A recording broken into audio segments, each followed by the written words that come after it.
Кыргызстан Кытайга эт, сүт, балык жана башка айыл чарба продуктусун экспорттоого даяр. Бул тууралуу өкмөт башчысы Сооронбай Жээнбеков Кытай Эл Республикасынын товарлардын сапатын көзөмөлдөө, инспекция жана карантин боюнча башкармалыгынын министри Жи Шуппинг менен жолугушуу учурунда билдирди. Анда эки өлкө ортосундагы агрардык алака талкууланып, бир катар документтерге кол коюлду. Кытайдын рыногундагы мүмкүнчүлүктөрдү биздин фермерлер кандай баалайт?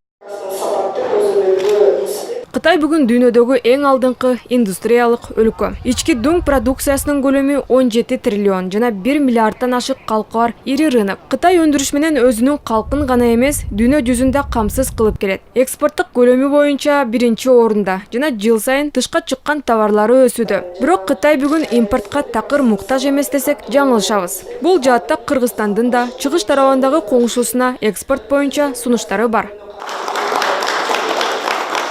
Надеемся, что после вашего визита Кыргыз Республикасынын өкмөтү, коңшулары жана достор менен айыл чарба сектору боюнча иштешүүгө ар дайым даяр. Бизде чоң мүмкүнчүлүктөр бар. Кыргызстан чоң долбоорлорду ишке ашырууда. Ар дайым Кытайдын колдоосун баалап келет. Кыргызстан биз үчүн достукка бекем коңшу өлкө. Биз кылымдар бою келе жаткан достугубузду абдан жогору баалайбыз. Бул өкмөт башчысы Сооронбай Жээнбековдун Кытай Эл Республикасынын товарлардын сапаты жана инспекциясы боюнча министри менен болгон жолугушуусу. Анда Жи Шуппинг расмий Бейжин биз менен соода сатык алакаларды бекемдетүүгө кызыктар экенин айтып жатат. Кытай Кыргызстандын экологиялык жактан таза айыл чарба продуктыларынын экспортун колдоого даяр. Тактап айтканда, биздин өлкө эт, сүт, балык жана жер жемиштерди экспорттой алат. Сүйлөшүүлөрдүн жыйынтыгы менен 4 документке кол коюлду.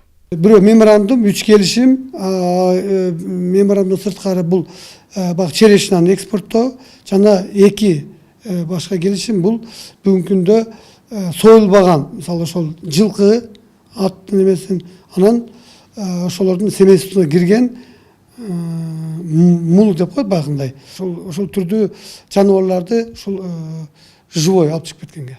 Айыл чарба министринин орун басарынын айтымында, Кыргызстан этти Кытайдын бир нече провинцияларына экспорттоого мүмкүнчүлүгү бар. Бирок аны үчүн майда чарбаларды бир кооператив кылып бириктириш керек дейт ведомство жетекчиси. Мисалы, бул Чүй облусундагы чоң фермалардын бири. 1,5 миң баш бар, азырынча сүт багытында гана иш алып барат. Эгерде эт сатуу өзүн актаса, фермада эт өстүрүү багытында байкап көрөбүз дейт ишкерлер. Биздин этибизди бүт эле билет. Россиядан да элдер келип билет, биздин этибиздин даамыбызды, Казакстандан да билет. Биздин этибиз жакшы, даамы да жакшы, анан сапаты жагынан да абдан сонун эттер да. Алдыда Кытай менен чоң долбоорлорду ишке ашыруу пландары турат. Бул агро өндүрүш боюнча Искра Азия паркы. Ал айыл чарба продуктуларын өстүрүүдөн, аны кайра иштетүүгө чейинки баскычтарын камтыган ири комплекс болот жана долбоордун ишке ашышы менен 30 миңге жакын адамга жумуш орду түзүлөт дейт вице-премьер Мухаммедкалый Абылгазиев. Бул жерде эң биринчи 250 миллион долларга чейин азыр инвестиция келет. Бул Кытай Республикасынын бюджетинен Кытайдын компанияларына бөлүнгөн акча каражаты. Эң биринчи айыл чарбасына тиешелүү этти өндүрүү,